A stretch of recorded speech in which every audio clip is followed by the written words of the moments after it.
എല്ലാവർക്കും എൻ്റെ വിനീത നമസ്കാരം. ഇത് കേരളത്തിൽ ഡിജിറ്റൽ ലാൻഡ് സർവേ നടക്കുന്ന സമയമാണല്ലോ.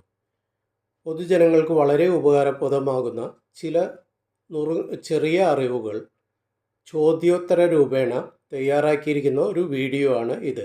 ഇതിൻ്റെ ആദ്യ ഭാഗം പ്രസിദ്ധീകരിച്ചു. ഇഷ്ടപ്പെട്ടു എന്നറിഞ്ഞതിൽ വളരെ സന്തോഷം. ഈ വീഡിയോ നിങ്ങൾ കാണുകയും വിലയിരുത്തുകയും നിങ്ങളുടെ കുറച്ച് സമയം ഇതിനു വേണ്ടി ചിലവാക്കുകയും ഇത് മറ്റുള്ളവർക്ക് ഷെയർ ചെയ്ത് അവരുടെ അറിവുകൾ കൂടി വികസിപ്പിക്കുവാൻ നിങ്ങൾ ശ്രമിക്കുവാൻ വിനീതമായി അപേക്ഷിക്കുന്നു. ആദ്യത്തെ ചോദ്യം: ഫീൽഡ് സർവേക്ക് വേണ്ടി ശേഖരിക്കേണ്ട റെക്കോർഡുകൾ ഏതെല്ലാം? ഫീൽഡ് സർവേക്ക് വേണ്ടി ശേഖരിക്കേണ്ട പ്രധാന റെക്കോർഡുകൾ ലിത്തോ മാപ്പ്, FMB എന്ന് പറഞ്ഞാൽ ഫീൽഡ് മെഷർമെൻറ്റ് ബുക്ക്. ഇതൊരു ലൈൻ സ്കെച്ചാണ്, ഡ്രോയിങ് ഷീറ്റിൽ തയ്യാറാക്കിയിരിക്കുന്നതാണ്. ഇതിന് ഓരോ സർവേ നമ്പറിലും വരുന്ന സബ് ഡിവിഷൻ്റെ ഒരു ലൈൻ സ്കെച്ചാണ്. ഇതിൽ ഒരു സർവേ നമ്പറിൽ വരുന്ന എല്ലാ സബ് ഡിവിഷൻ്റെയും വശ അളവുകളും രേഖപ്പെടുത്തിയിരിക്കും. ഈ ഫീൽഡ് മെഷർമെൻറ്റ് ബുക്കിൽ നിങ്ങൾക്ക് ആവശ്യമുള്ള ഏത് വില്ലേജിൻ്റെയാണ്, ഏത് താലൂക്കിലാണ്, ഏത് ജില്ലയിലാണ് ഈ ഭൂമി ഉൾപ്പെട്ട് വരുന്നത് എന്നും ആ സർവേ നമ്പറിൻ്റെ മുഴുവൻ ഏരിയ എത്രയാണെന്നും സൂചിപ്പിച്ചിരിക്കും. അതുകൂടാതെ ഇത് തയ്യാറാക്കിയിരിക്കുന്ന വ്യക്തിയുടെയും സർവേ ചെയ്യുന്ന വ്യക്തിയുടെയും പേരും ഒപ്പും കാണും. അതുപോലെ ഏത് ഉദ്യോഗസ്ഥനാണ് ഇത് അംഗീകരിച്ചിരിക്കുന്നത് അവരുടെ പേര് വിവരങ്ങളും ഉണ്ടായിരിക്കും. BTR, ബേസിക് ടാക്സ് രജിസ്റ്റർ, അടിസ്ഥാന നികുതി രജിസ്റ്റർ. ഇതിൽ ഒരു വില്ലേജിൻ്റെ വിവിധ സർവേ നമ്പറുകളിൽ ഉൾപ്പെട്ട ഭൂമിയുടെ വിശദവിവരങ്ങളാണ് നൽകിയിരിക്കുന്നത്. ഇതിൽ ഒരു സർവേ നമ്പറിൽ വരുന്ന സബ് ഡിവിഷനുകളുടെ ഏരിയ, അവയുടെ തരം, ഭൂവുടമസ്ഥൻ്റെ പേര്, ജന്മിയുടെ പേര് എന്നീ വിശദ വിവരങ്ങൾ രേഖപ്പെടുത്തിയിരിക്കും. സെറ്റിൽമെൻറ്റ് രജിസ്റ്റർ എന്നാൽ ബ്രിട്ടീഷ് ഭരണകാലത്ത് തയ്യാറാക്കിയിരിക്കുന്ന ഭൂമിയെ സംബന്ധിച്ചുള്ള വിശദ വിവരങ്ങളാണ്. ഈ രജിസ്റ്ററിൽ ഭൂമിയുടെ തരം, ടാക്സ് എത്രയാണ്, തരം എത്രയാണ്, ഓരോ സർവേ നമ്പറിലും വരുന്ന സബ് ഡിവിഷനുകളുടെ ഏരിയ എന്നീ വിശദ വിവരങ്ങൾ ഉണ്ടായിരിക്കും. പുറമ്പോക്ക് രജിസ്റ്റർ എന്നാൽ ഗവൺമെൻറ് ഉടമസ്ഥയിലുള്ള ഭൂമിയെ സംബന്ധിച്ചുള്ള വിശദ വിവരങ്ങളാണ്. ഏരിയ രജിസ്റ്റർ ഒരു വില്ലേജിൻ്റെ വിവിധ സർവേ നമ്പറുകളിൽ പെട്ടുവരുന്ന സബ് ഡിവിഷനുകളുടെ ഏരിയ രേഖപ്പെടുത്തിയിരിക്കുന്ന ഒരു രജിസ്റ്ററാണ് ഏരിയ രജിസ്റ്റർ. ഇതിൽ ഓരോ സർവേ നമ്പറിൻ്റെയും മൊത്തം ഏരിയയും അതിൽ വരുന്ന സബ് ഡിവിഷനുകളുടെ ഏരിയയും രേഖപ്പെടുത്തിയിരിക്കും. വസ്തുവിൻ്റെ ആധാരം ഭൂമിയുടെ ഉടമസ്ഥാവകാശം സംബന്ധിച്ചുള്ള ഒരു പ്രധാന രേഖയാണ് ആധാരം. ഈ ആധാരങ്ങൾ ഡിജിറ്റൽ സർവേ സമയത്ത് അതിൻ്റെ കോപ്പി ബന്ധപ്പെട്ടവർക്ക് കാണിച്ചു നൽകേണ്ടതാണ്, സർവേ ഉദ്യോഗസ്ഥർക്ക് കാണിച്ചു നൽകേണ്ടതാണ്. പട്ടയം എന്നാൽ ഉടമസ്ഥാവകാശം സർക്കാർ പതിച്ചു നൽകുന്ന രേഖയാണ് പട്ടയം. ലാൻഡ് അസൈൻമെൻറ്റ് റെക്കോർഡുകൾ എന്നാൽ സർവേ ഭൂമികൾ പതിച്ചു നൽകുന്നതിനുള്ള ഗവൺമെൻറ്റിൻ്റെ റെക്കോർഡുകളാണ്. വനഭൂമി റെക്കോർഡുകൾ ഓരോ വില്ലേജിലും വരുന്ന വനഭൂമികളുടെ വിശദവിവരങ്ങളാണ്. ഇത് ഫോറസ്റ്റ് ഡിപ്പാർട്ട്മെൻറ്റിലെയും സർവേ ഡിപ്പാർട്ട്മെൻറ്റിലും ഈ രേഖകൾ ഉണ്ടായിരിക്കുന്നത്. ലിത്തോ മാപ്പ് എന്നാൽ എന്താണ്? വിശദീകരിക്കുക. നിത്യോപയോഗത്തിനായി വില്ലേജ് മാപ്പിൻ്റെ പകർപ്പ് പ്രത്യേകതരം തുണിയിലോ കടലാസിലോ ലിത്തോ പ്രസ്സിൽ അച്ചടിച്ച് തയ്യാറാക്കിയിട്ടുള്ളതിനെയാണ് ലിത്തോ മാപ്പ് എന്ന് പേരിട്ടിരിക്കുന്നത്. പഴയ സർവേ സമയത്താണ് ഇവ ഉണ്ടാക്കിയിരിക്കുന്നത്. ഇപ്പോൾ ലിത്തോ മാപ്പുകൾ നിർമ്മിക്കുന്നില്ല. ലിത്തോ മാപ്പുകൾ എന്ന നിത്യോപയോഗത്തിനായി വില്ലേജ് മാപ്പിൻ്റെ പകർപ്പ് പ്രത്യേകതരം തുണിയിലോ കടലാസിലോ ലിത്തോ പ്രസ്സിൽ അച്ചടിച്ച് തയ്യാറാക്കിയിട്ടുള്ളതിനെയാണ് ലിത്തോ മാപ്പ് എന്ന് പേരിട്ടിരിക്കുന്നത്. പഴയ സർവേ സമയത്താണ് ഇവ ഉണ്ടാക്കിയിരിക്കുന്നത്.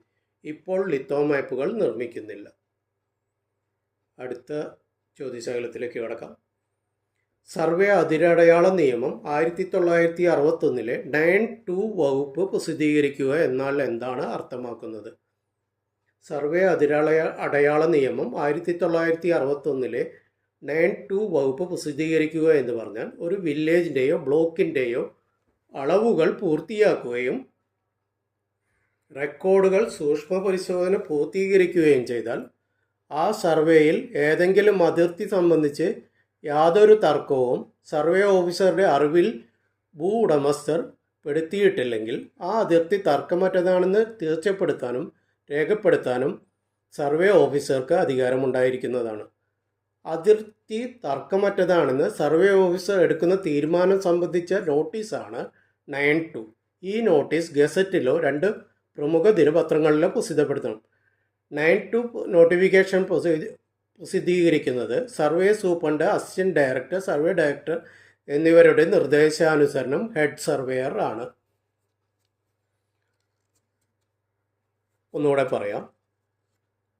സർവേ അതിരടയാള നിയമം 1961 9(2) വകുപ്പ് പ്രസിദ്ധീകരിക്കുക എന്ന് ഉദ്ദേശിക്കുന്നത് ഒരു വില്ലേജിൻ്റെയോ ബ്ലോക്കിൻ്റെയോ അളവുകൾ പൂർത്തിയാക്കുകയും റെക്കോർഡുകൾ സൂക്ഷ്മ പരിശോധന പൂർത്തീകരിക്കുകയും ചെയ്താൽ ആ സർവേയിൽ ഏതെങ്കിലും അതിർത്തി സംബന്ധിച്ച് യാതൊരു തർക്കവും സർവേ ഓഫീസറുടെ അറിവിൽ ഭൂ ഉടമസ്ഥർ പെടുത്തിയിട്ടില്ലെങ്കിൽ ആ അതിർത്തി തർക്കമറ്റതാണെന്ന് തീർച്ചപ്പെടുത്താനും രേഖപ്പെടുത്താനും സർവേ ഓഫീസർക്ക് അധികാരമുണ്ടായിരിക്കുന്നത്. ഇതാണ് അതിർത്തി തർക്കമറ്റതാണെന്ന് സർവേ ഓഫീസർ എടുക്കുന്ന തീരുമാനം സംബന്ധിച്ച നോട്ടീസാണ് 9(2). ഈ നോട്ടീസ് ഗസറ്റിലോ 2 പ്രമുഖ ദിനപത്രങ്ങളിലോ പരസ്യപ്പെടുത്തണം.